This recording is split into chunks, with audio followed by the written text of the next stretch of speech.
Praise God, जय मसीह की। आज का जो भक्तिपूर्ण संदेश है उसका शीर्षक है सबसे बड़ी समस्या।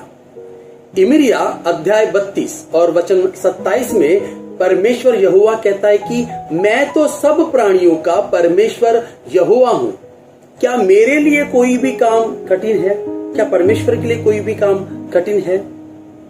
एक बार क्या होता है कि एक प्लेन में एक बच्चा बैठता है और एक सफर कटने के लिए वो बाइबल लेके पढ़ता है, और तभी उसके बाजू में एक प्रोफेसर बैठे हैं। वो उसे एक सवाल पूछते हैं, कहते कि मेरे एक सवाल का जवाब दो तो मैं तुम्हें एक बड़ी चॉकलेट दूंगा। और वो उसे सवाल पूछते हैं कि एक ऐसा महान काम बताओ जो परमेश्वर कर सकता है। उस बच्चे ने प्रोफेसर की ओर देखा और कहा कि मैं आपको इस सवाल का जवाब दूंगा, लेकिन इसके पहले आप मुझे मेरे सवाल का जवाब दो। अगर आप सही जवाब देंगे तो मैं आपको यही चॉकलेट का पूरा बॉक्स दूंगा। तो वो लड़का उस प्रोफेसर को सवाल ये पूछता है कि ऐसा कोई महान काम बताओ जो परमेश्वर नहीं कर सकता है। प्रोफेसर ने जो सवाल पूछा उसका उत्तर उन्हें मिल गया, क्योंकि परमेश्वर के लिए कोई भी ऐसा काम नहीं है जो असंभव हो। उनके लिए सब संभव है। आज हम लोग बहुत सारी तकलीफों से, एक इंसान सब बहुत सारी तकलीफों से गुजरता है। बहुत सारी तकलीफें हैं, जैसे उसकी मैं लिस्ट बताऊं तो बहुत कम पड़ेगी। किसी को कर्जे की है, पैसे को लेकर तकलीफ है, किसी की शारीरिक तकलीफ है, बच्चों को लेकर तकलीफें है, जिंदगी से परेशान है, बहुत सारी तकलीफें हैं। और हर एक व्यक्ति चाहता है कि मेरी समस्या सबसे बड़ी है और परमेश्वर मेरी समस्या का हल निकालना चाहिए। मगर सवाल यह है कि क्या यही समस्या सबसे बड़ी समस्या है? नहीं। तो सबसे बड़ी समस्या क्या है? सबसे बड़ी समस्या जो है वो शैतान की इच्छा है। शैतान की जो इच्छा है वो हमारी सबसे बड़ी समस्या है। आइए हम कुछ वचनों को देखकर समझते हैं कि शैतान की इच्छा क्या है।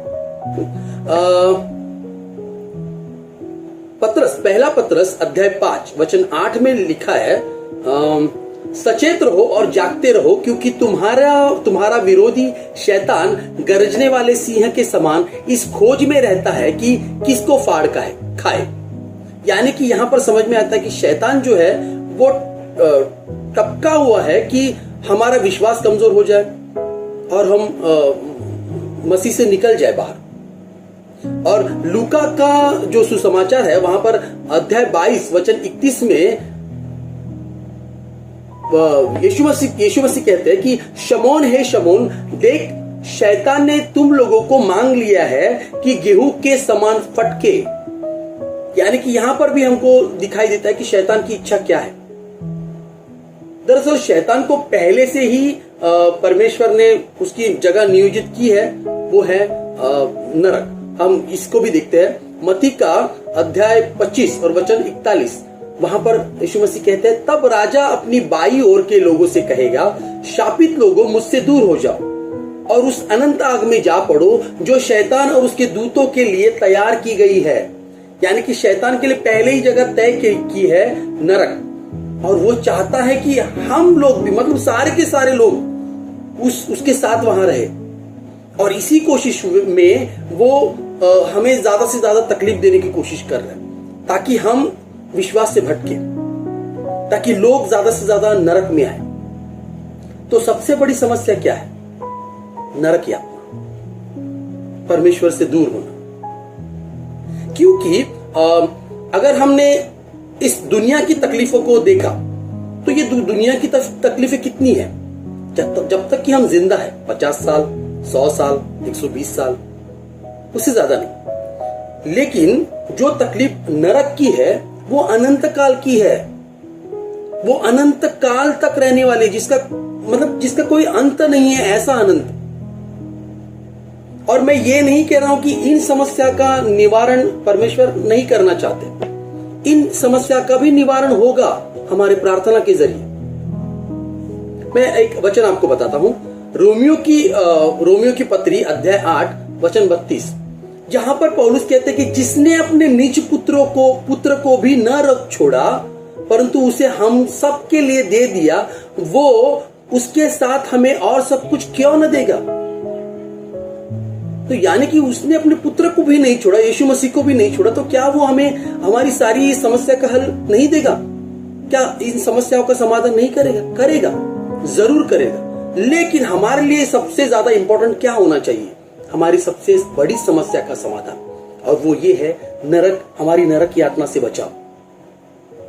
और हमें इसके लिए परमेश्वर के पास प्रार्थना करनी चाहिए, क्योंकि हम खुद के बल से, इंसान खुद के बल से स्वर्ग में नहीं जा सकता, उसके पाप क्षमा नहीं हो सकते। और रोमियो की पत्री 3 अध्याय 23 वचन में कहा है कि इसलिए कि सबने पाप किया है और परमेश्वर की महिमा से रहित है। हम सब ने पाप किया, हम सब पापी है। हमारा स्वर्ग, हमारा नरक में जाना कन्फर्म है।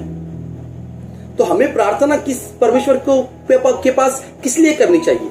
स्वर्ग में जाने के लिए, हमारे अपराधों की क्षमा के लिए, अनंत काल के जीवन के लिए परमेश्वर के पास।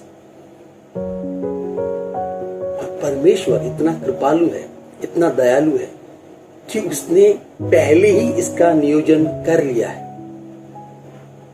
इफिसियों की पत्री 1 अध्याय 4 वचन में लिखा है, जैसा उसने हमें जगत की उत्पत्ति से पहले ही उसमें चुन लिया कि हम उसके निकट प्रेम में पवित्र और निर्दोष बने। पहले ही चुन लिया है, पहले ही सब कुछ नियोजित है। परमेश्वर का धन्यवाद हो कि उसने 2000 साल पहले ही उसके पुत्र को, प्रभु यीशु मसीह को इस दुनिया में भेजा है, ताकि वो सब कुछ जो हमें सहना था, पापों का प्रायश्चित, वो सहे। उस क्रूस पर यीशु मसीह ने वो सब कुछ सहा। और परमेश्वर चाहता है कि हम बस उस उद्धारकर्ता पर विश्वास करें। जब हम विश्वास करते हैं, जो भी इंसान विश्वास करता है, यीशु मसीह को अपना उद्धारकर्ता मानता है, उसके पाप क्षमा होते हैं और उसे अनंत काल का जीवन मिलता है, हमारे पापों का समाधान। आज हमने विश्वास किया है, पर ऐसे कई भाई बहन हैं इस दुनिया में जो शायद यीशु मसीह के बारे में नहीं जानते, जो शायद इस सुसमाचार के बारे में नहीं जानते। आइए हम बाहर निकलते हैं और इन लोगों को जो इस जरूरत में है कि उन्हें उनकी इस बड़ी समस्या का समाधान मिले, उन्हें जाकर परमेश्वर का ये सुसमाचार सुनाते हैं, ताकि वो लोग इस पर विश्वास करें, उनके पापों को क्षमा मिले और उन्हें अनंत काल का जीवन मिले, उनके सबसे बड़ी समस्या का समाधान जो सिर्फ प्रभु यीशु मसीह के पास है। आमीन। Thank you. God bless you all. परमेश्वर आप सबको आशीर्वादित करे।